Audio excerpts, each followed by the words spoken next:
Now we're here at one of my favorite places at SEMA. This is Optima Alley. Now we know with SEMA, there's a lot of beautiful cars that might never actually get driven or driven hard. Not these cars here. These are the cars of the Optima Street Car Shootout. All these cars are heavily raced street cars that are just beautiful to look at, and the engineering is out of this world. Let's check out some of the Mustangs and some of their competitors.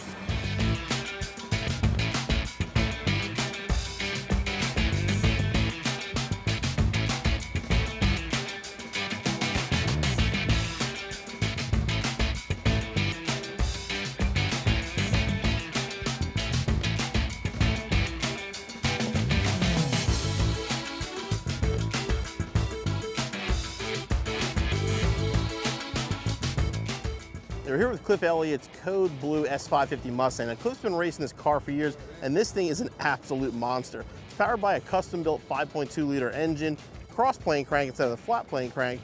The thing is built to rev to 85 to 9,000 RPM, makes over 650 horsepower, and for good measure, he threw a nitrous kit on it as well. Cliff is an amazing competitor, wins a lot with this car, really good all-around guy too. One of the best things about the Optima Street Car Shootout is the variety of cars. I mean, sure, you got your Mustangs, Camaros, Corvettes, GTRs, and then you have a 68 F100 with a 6-liter Power Stroke engine sitting on a Crown Vic chassis with a Mustang subframe and Shelby brakes. Now, this thing is absolutely badass. All right, so here with Jonathan Blevins, who owns this beautiful 2008 GT500 behind me. And like a lot of the Optima cars, stock has left the building a long time ago with this car. But this car, I believe, is the first Mustang ever to win the GT class. Tell us about that. It's actually the first Ford to win any class in the Optima series. Okay. And what did it take to get there? What's done to this car? Everything. Okay. There's very few stock parts left on the car. Okay. It's a motor swapped car, full suspension swap. Basically everything that can be done to the car has been done. And how long have you been racing this in Optima? We've been racing this car for 3 years in Optima. My background before that, I started with driving schools back in '99 and quickly got into instructing, and then helped run a company called Track Guys and do performance driving instructing for a number of years. And then just kind of started looking for something to do more competitive things with. Okay, and then this. And then this. Now this car, you said you're the original owner, and this thing's never been painted?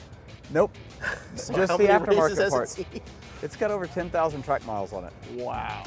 So tell us about the engine. Obviously, the stock mill's long gone. So we were running the 5.4, which is a heavy motor, and we wanted to get it lighter, so we started looking at doing an aluminum block 5.4. Okay.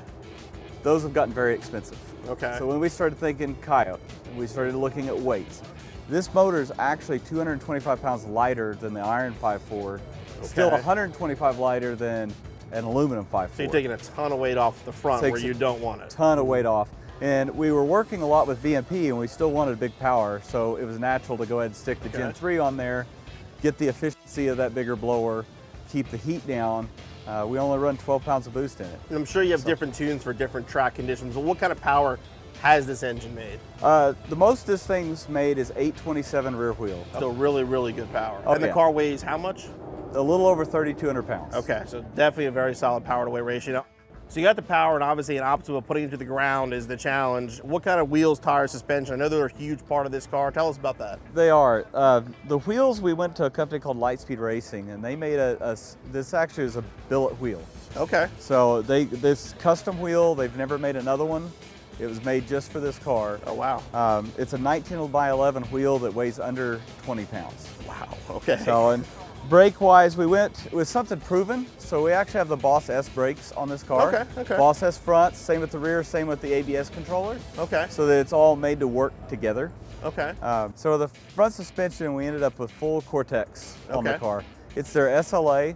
So we've taken the struts out of the car, and everything has changed. The struts are gone, and it's actually got a regular shock in there.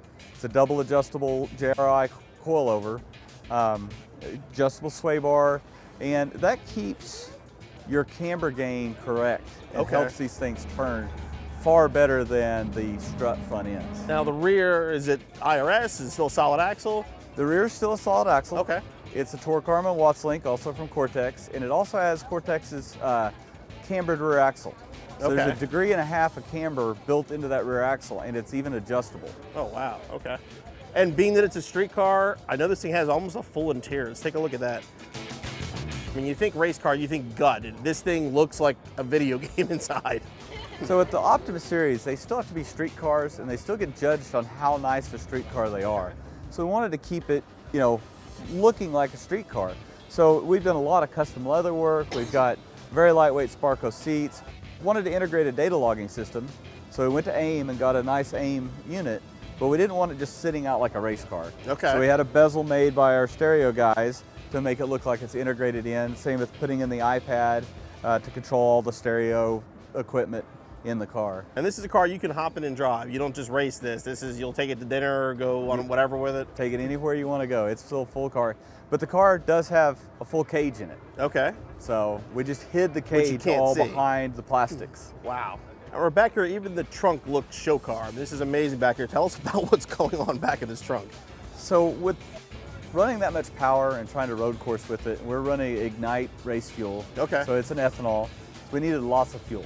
Okay. We used the factory fuel tank for a couple of years, and it was just very complicated to get good sump out of that factory tank. Okay. So we went to a fuel cell, had Pyrotech make us a fuel cell back here to fit nicely. It's a 15-gallon cell. Okay. But every time in the Optima series, when you're making a big change to the car, you can also take advantage of the looks of it. Gotcha. So we wanted to take it to that next level. So we did the window to be able to see the Cortex Watts link in the back. We went ahead and Kicker provided us with a 1223 watt stereo system. It's great that it's got a stereo Yeah. on a subwoofer and It's basically got a race car. And it's an excellent sounding stereo. I mean, it actually works. So And tell us about this guy. that guy right there, that's our trophy that we got for winning the season championship in the GT class. Wow. Very, very cool. Well, thank you for your time. Awesome, awesome car. Looking forward to seeing you guys race this weekend. Absolutely.